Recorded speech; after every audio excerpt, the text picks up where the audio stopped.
Hi everyone, welcome to Drunken Sisters Review. I'm Ann Dahl, this is my sister Mary, and this week we are reviewing The Chilling Adventures of Sabrina. Yay! And I need a drink because I am losing my voice.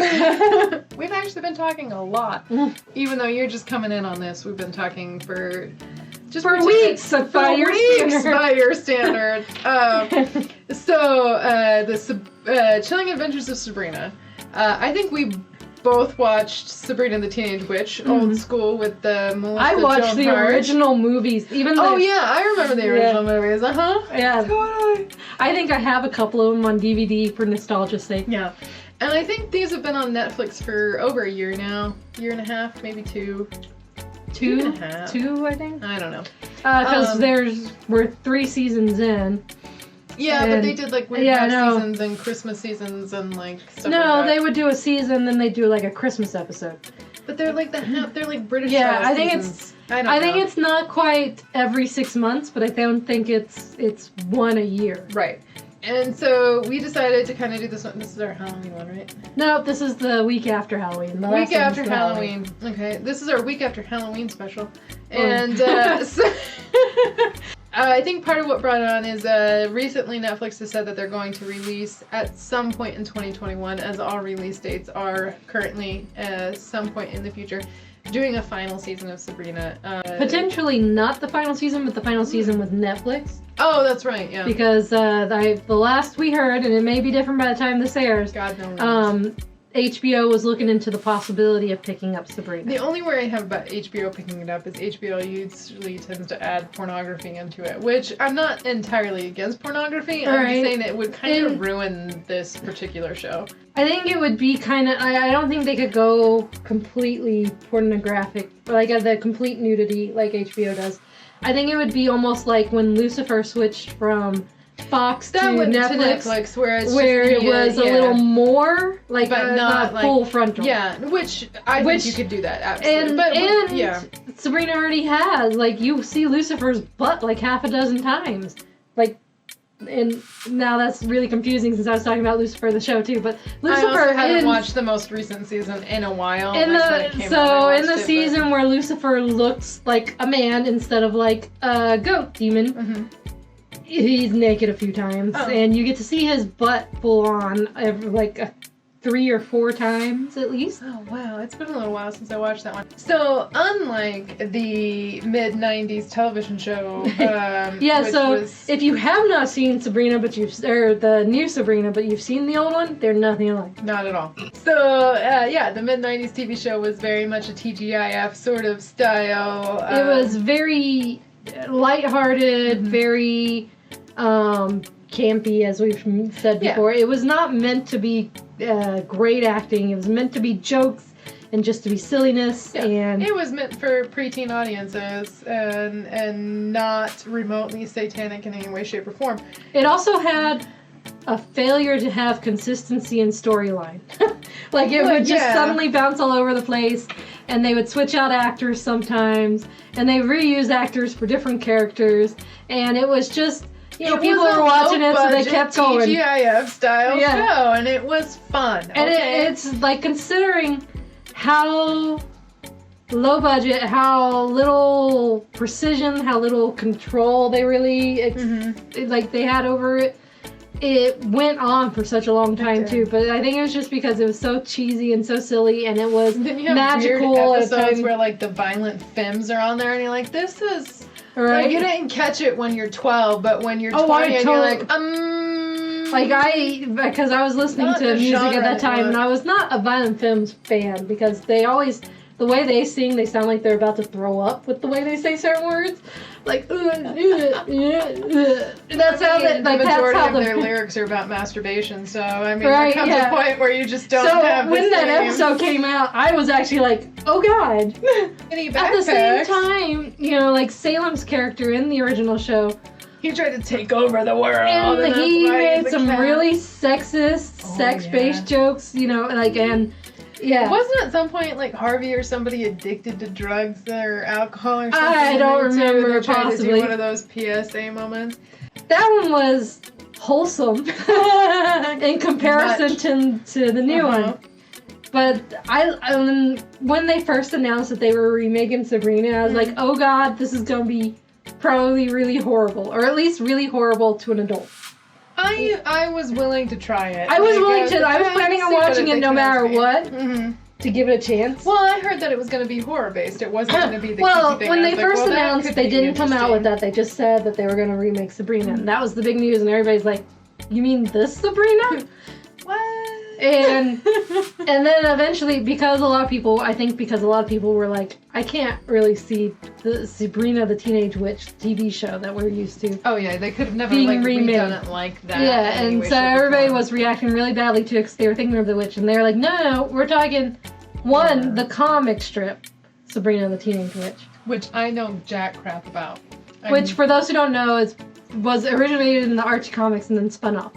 But then they also, I think right before they made The Chilling Adventures of Sabrina the Teenage Witch, they created a comic series of The Chilling Adventures of Sabrina the Teenage Witch. And that's where the darker imagery comes from, the darker storyline. Somebody revamped the Sabrina comic, and that's from that they made the show. Yeah. Okay, that makes sense. And so when I found that out and I saw some of the early images, I was like, okay, I'm definitely in. I really hope this is as good as it looks. And I really like it despite being pagan. Oh, well, yeah. So I'm pagan. I'm a witch. And most people in the pagan community, and especially people of the Satanic Church, have very negative feelings towards this show. Well, the Satanic Church sued the show. Yes, well, that's because they use direct imagery, so there is a copyright issue. Yeah, that's why in season 2 or season 3 the statue's destroyed. It's because they lost the lawsuit because they directly copied the traveling statue from the Satanic Church. Even though I like the show, it is problematic in that sense because it does reinforce certain ideas about Satanism being evil. And if you know anything about Satanism, not to encourage or discourage Satanism, I'm saying if you actually know about Satanism, it has nothing to do with Christianity. It has nothing to do with evil.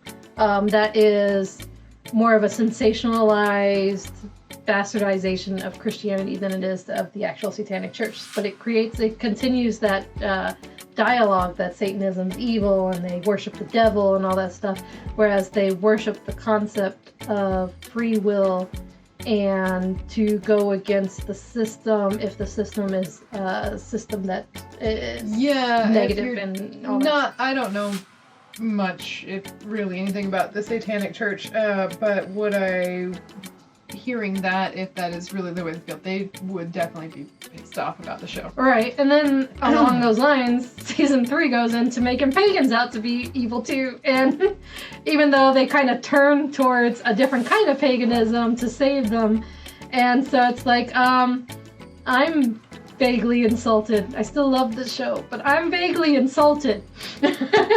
But yeah, but as I was saying, the Sabrina is problematic in that sense because it does continue the imagery and the story that people who are pagan or Satanists are monsters or evil or dealing with demons, and that's not an accurate portrayal of real world situation. Now, if you take this aside and think of the Satanists and the pagans in the show as fantasy creatures and not representative of real world people who use those terms, it's a very interesting story, and I really enjoy it, and I'd love to see more. And I think you can also argue in many ways that, as an outsider from those beliefs, that I can definitely see how that would be insulting. Like I said, the Satanic Church, particularly since Sabrina is claiming itself as some version of a Satanic Church, and specifically espouses and then violates those ideas of freedom in that church. If you look at it too, the characters in there, there's some very distinctly like old school classic evil Satanist characters, but like Sabrina and her aunts and her cousin and so many other characters at the school, the morality is not.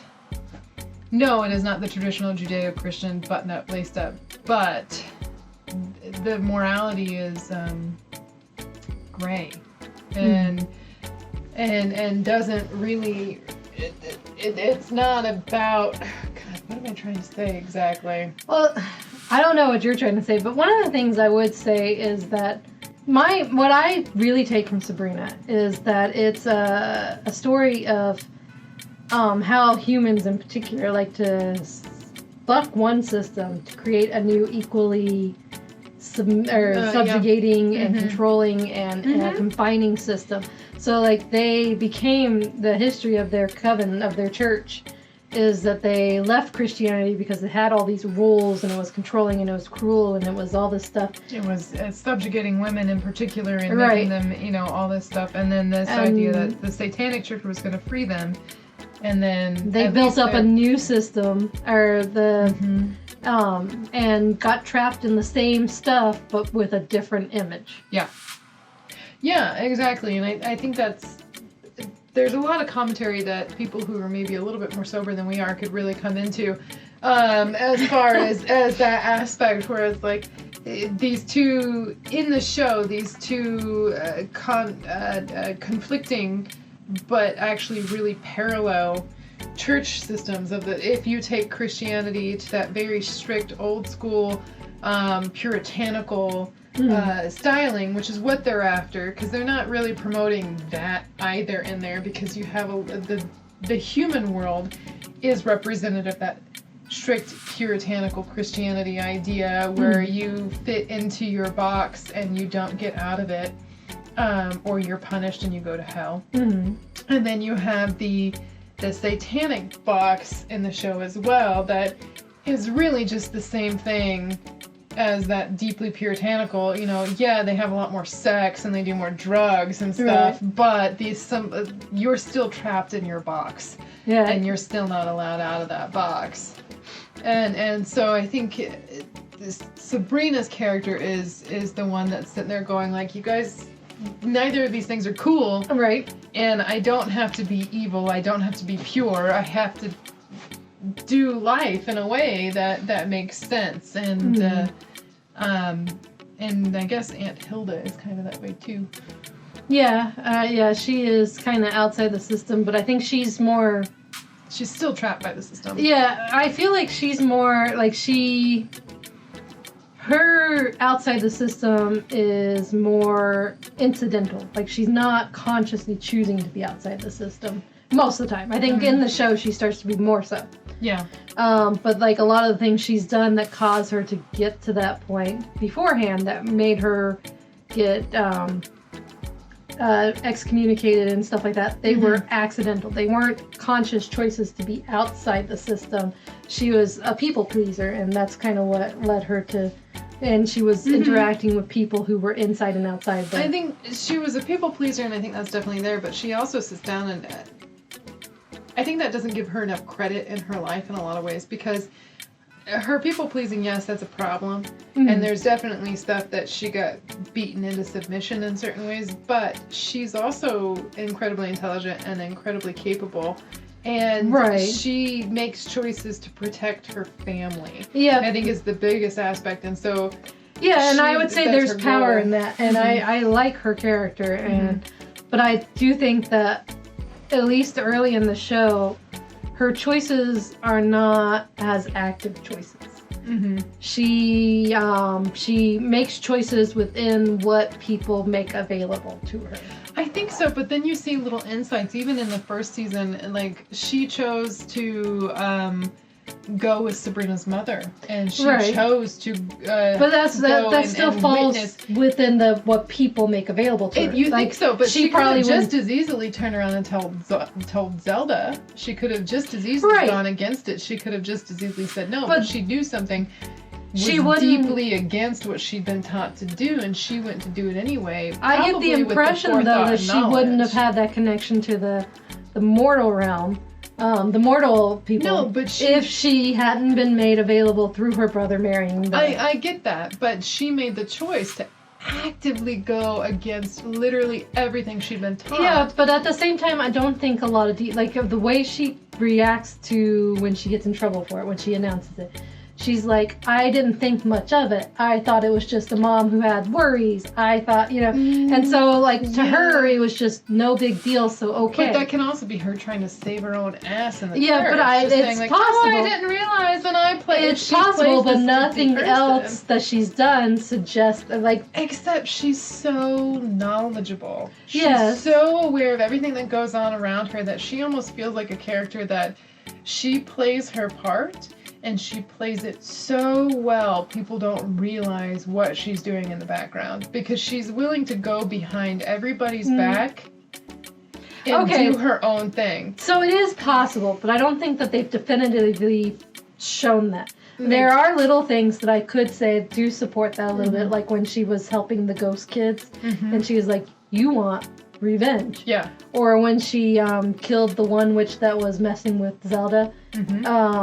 She has that killer instinct in there. She does have the ability to make those choices to do something severe.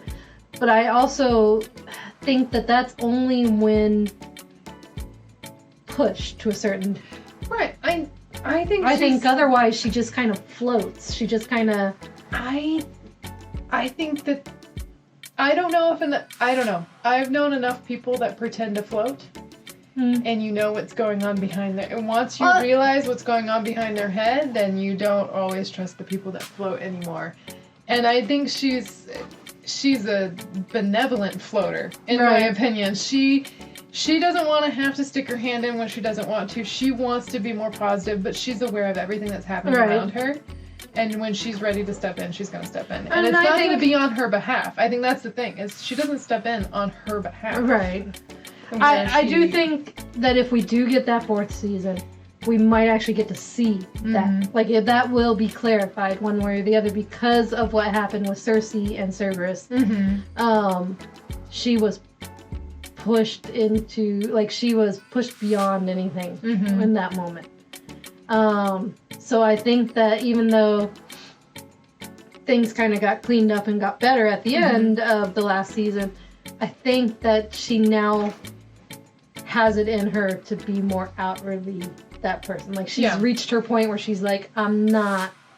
Yeah. So if she is that kind of person, it will hopefully show more in the 4th season.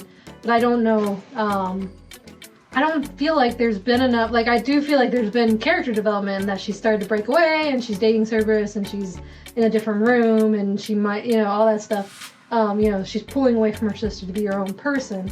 But I don't think that they've shown enough to actually be able to say for sure whether she is consciously making these choices or if she was previously unconsciously. I think she was programmed to make those choices to her family and not to herself. And so now she's learning that she can make those choices for her own self as well and defend her own self. I think that's the character development. When you look at particularly protecting Sabrina, protecting her sister, protecting her family, she's 100% aware of what's going around her and how to fix it and how to change it and what to do. Like that, she's got the answer and she knows where to move forward to. And to add to your argument, when they dealt with Batty Bat, she does show a more clarity of mind and ability to handle the Zelda breaks. Right. Zelda full on breaks. And she is able to think and move forward in a way that Zelda can't.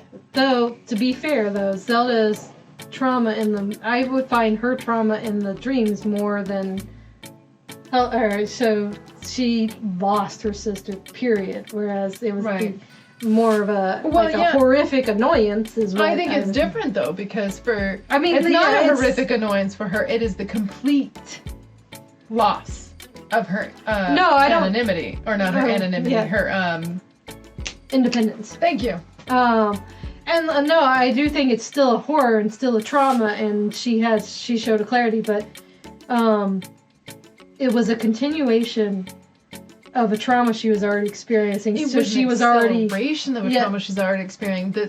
Being rid of Zelda is a freedom for Hilda. Right, yeah. And that's what I'm saying. That was a continuation of a trauma she's already begun dealing with. Whereas Zelda never even contemplated losing Hilda. Hilda. My brain is like, this is not working right. Right. And she so was the always going to come loss, back. that loss was so severe and so out of nowhere for her that it wasn't something she was prepared to handle. Yeah, that's true. So that's my only argument with that, because Yeah. I think they are both equally strong, just in different ways. Yeah, I honestly, me personally, I think Hilda's a stronger character than Zelda. I think they both haven't been tried, and that's what the character development was. Is that they were finding how to be that strong person that they are. Yeah. And not have those safety nets that they had before. That's true. Yeah. So I think they are equally strong, but just in very different ways. Yeah. No, I can see that. Yeah. I can see that. I think, I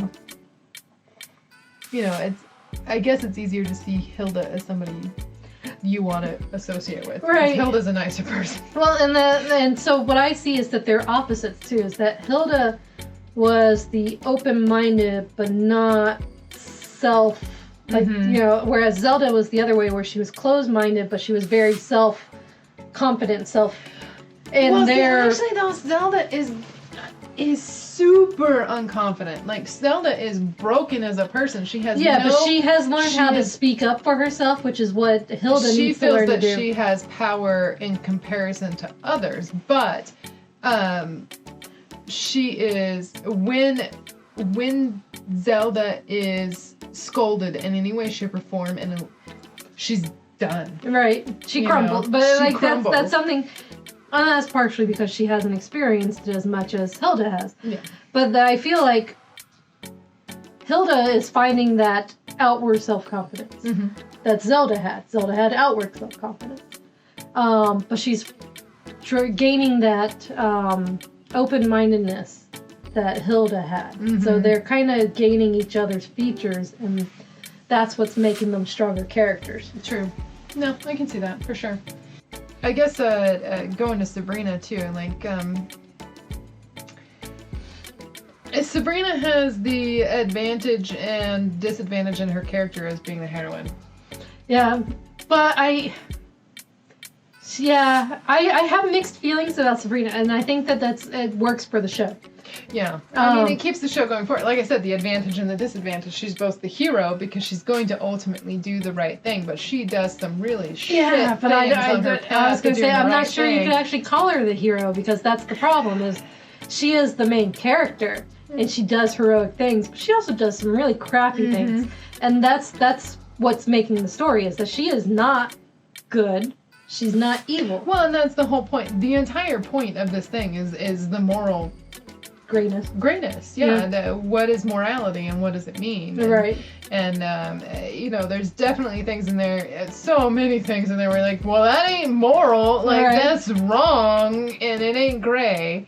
But the reality is, like, human morality is deeply shaded, and to look at it from one perspective versus another perspective is what this entire thing is about. And what's right, what's wrong. Is it the context that matters? Is it the action that matters? Is it the result that matters? What makes it right, wrong, or nothing? And does morality actually exist? I mean, is this just back to what we've talked about before about the social theater? If the majority of morality is culture-based, it's what we create to encourage certain cultural behavior. But is all morality that? I mean, most people can agree on things like murder is wrong, but then what constitutes murder? Yeah, then you get that gray area of, is all taking a life murder, or is it, when you take a life out of anger or out of, where's the line? Is there a line? And if you look at it from a scientific perspective, is it wrong? Because it's a form of population control. I mean, not to say that I am saying that that's a good thing, but I'm just saying that if you are talking about the flimsiness of the construct of morality, that is something you have to keep in mind, is that when discussing morality, we're discussing it from a deeply ingrained sense of what is moral. So it's hard to get beyond it and say morality doesn't exist, or maybe something that we consider moral isn't necessarily immoral or moral. It's hard to break down the system that is the basis of what we consider being human. Yeah. Yeah, and I think I don't know how much of a diatribe we want to get on as far as morality and what it means and all that jazz, but it's one of those interesting topics where there's definitely certain things where the Church of Night in the show, you're like, yeah, you don't eat people. Right, yeah. You don't choose to do that. That's not a thing that you do on a Sunday. Right, and I will say that to argue that that ceremony is wrong. The source of the ceremony is where it's complicated, because she volunteered. Yeah, she sacrificed herself to save the others. Right, and that's the thing. It's like, I'm not going to sit there and say, there have been times in human history where it's like, cannibalism's the needed thing right now. Right. And that is a thing. I'm sorry, people. It's an unpopular opinion, probably, but basically America wouldn't be here without cannibalism. There are so many instances in cannibalism across, in almost every culture. Absolutely, every culture has an instance of cannibalism and a necessary cannibalism. But I was gonna say there's not just unnecessary cannibalism. But it's there, and that's the thing with morality. If you take the trail far enough down the dark path, you're going to find a time where that inexcusable thing has an excuse. And I think that... But if you take morality to such a strict sense, you are going to also self-destruct. Life cannot exist in this extreme moral sense, because there are going to be instances where you have to make that gray choice, or even worse, to survive, to have your people you love survive, to have your species survive. And so I think it creates some really interesting conversations in that sense, and they put it in the format of horror, so you can really sit down, like we're doing, and we're nitpicking everything like that, or you can just enjoy it as a wonderful horror experience where you're like, oh, this is crazy, which is fine. That's a great way to experience the show as well. Probably better than psychoanalyzing it, honestly. I don't know. But that's us. We love to psychoanalyze. We love the deeper thought and to pick things apart, to find new depths to what we're talking about. I also like to zombify in front of a good show and just be like, it's funny. So, one thing, I am kind of sad they didn't develop more, but I get it at the same time because it makes sense with the story that they actually had. But was Adam, the human, the not Lilith's original Adam, but the Mary's Adam. Wesley. Yeah.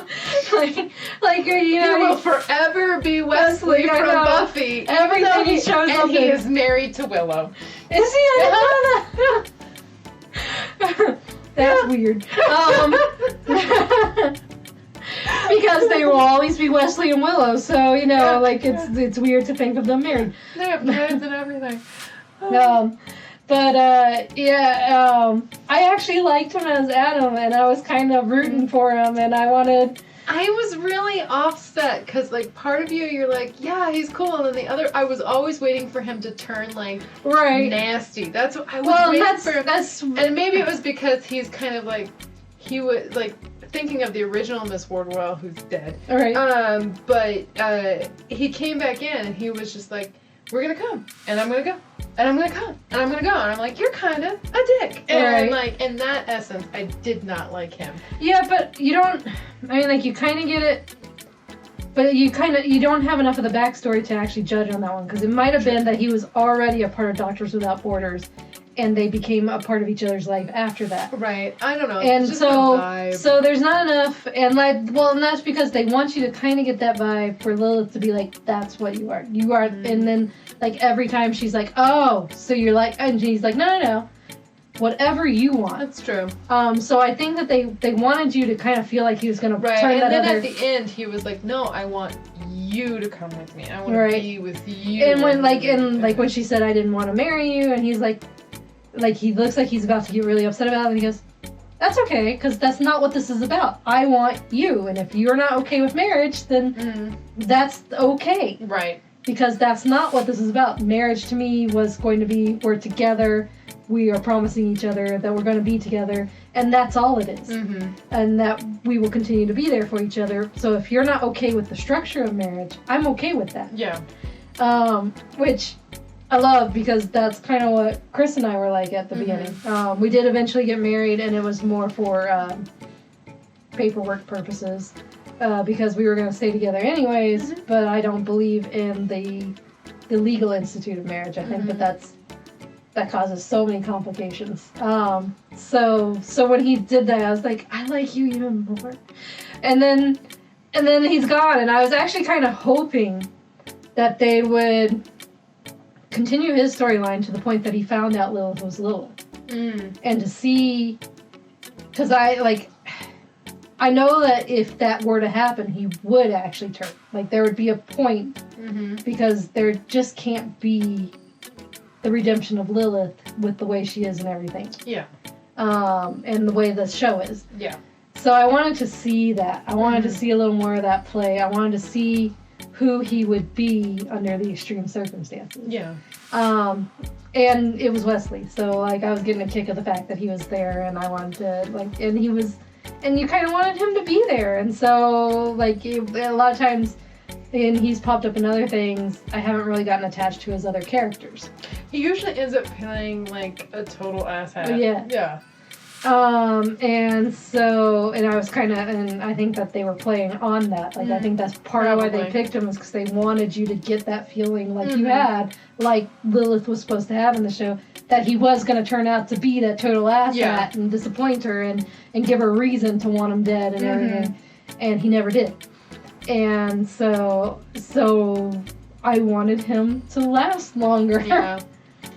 Yeah, I think it's interesting where they went with Lilith and everything like that, where she ended up being able to take control of the way that she did. And I'm interested to see where that kind of leads, if that stays the way that it is, if somehow they've contained Satan and it actually lasts. Because I've always enjoyed kind of the Satan mythology. It's a fun mythology to play with. And go around with, but it definitely some weird ass turns in this show, which is fun. I mean, you're sitting there going where the hell are you people going with this? And that was strange. That was a thing, which is the fun that they play with the horror genre in a way that is old school horror. It's not a slash 'em up, but it's nasty, and there's some gross stuff in there where you're like, I don't like that. Icky nasty. And there is so much that can be said about Sabrina and each of the characters, because each character is very unique. I really love Prudence, and I love oh my god, I can't think of his name now. Nick Scratch? No, Nick actually gets on my nerves sometimes. Yeah, he does. Their cousin, Ambrose. Oh yeah, Ambrose.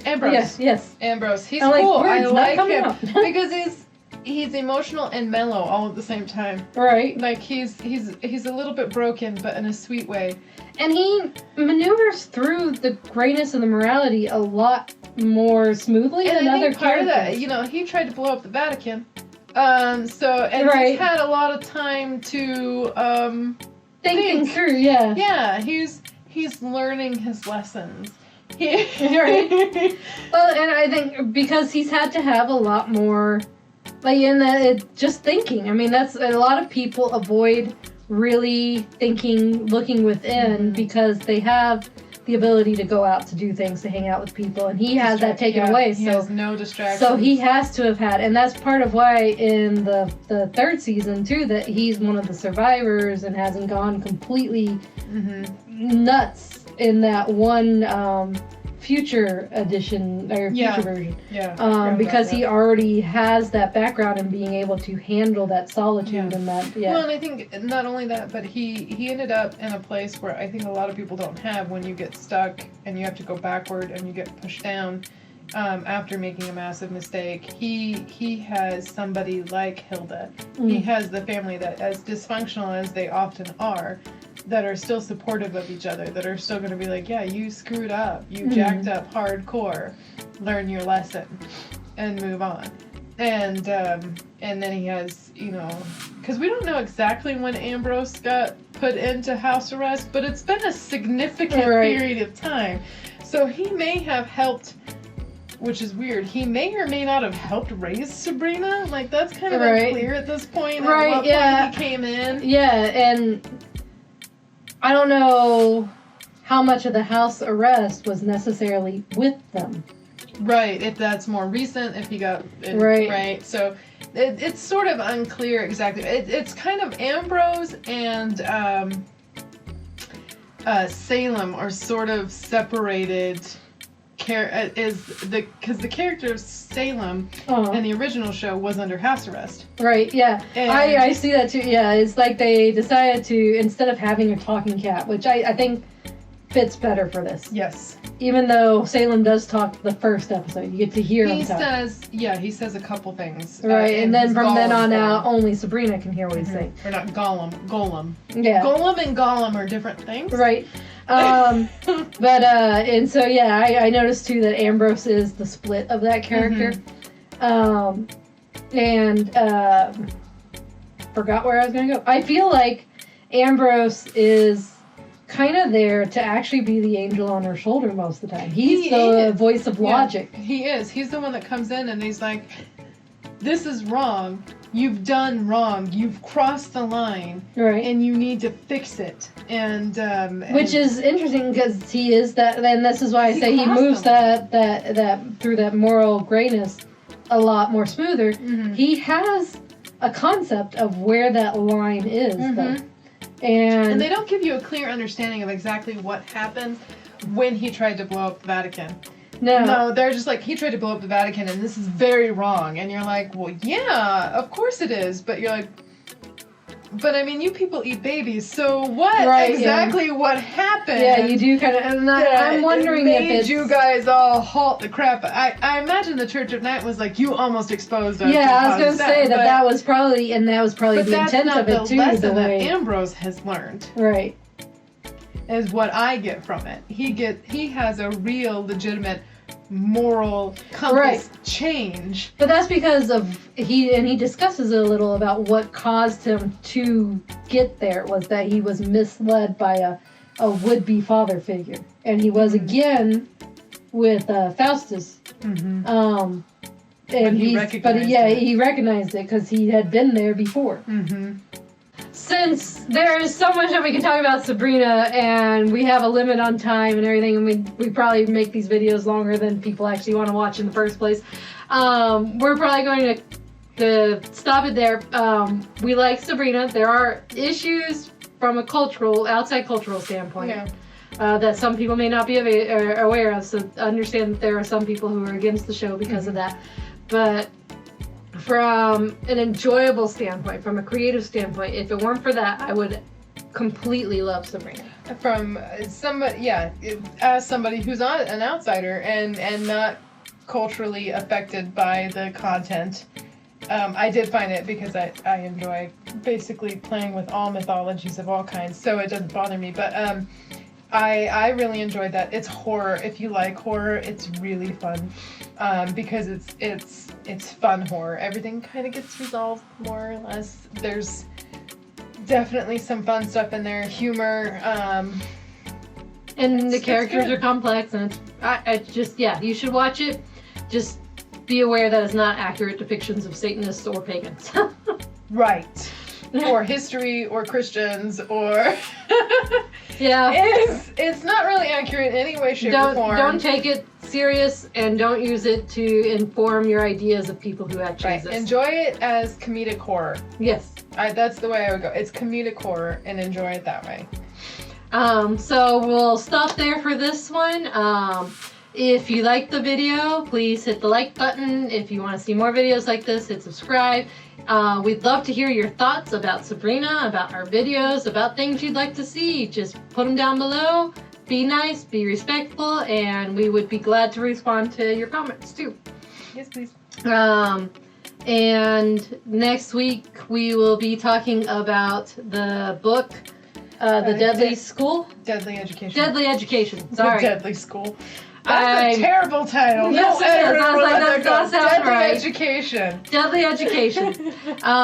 So come hear our thoughts on that, and we're gonna be probably drunker than ever before because we're filming 4 in one night. So, We're 2 bottles of wine, a huge thing of Bellinis.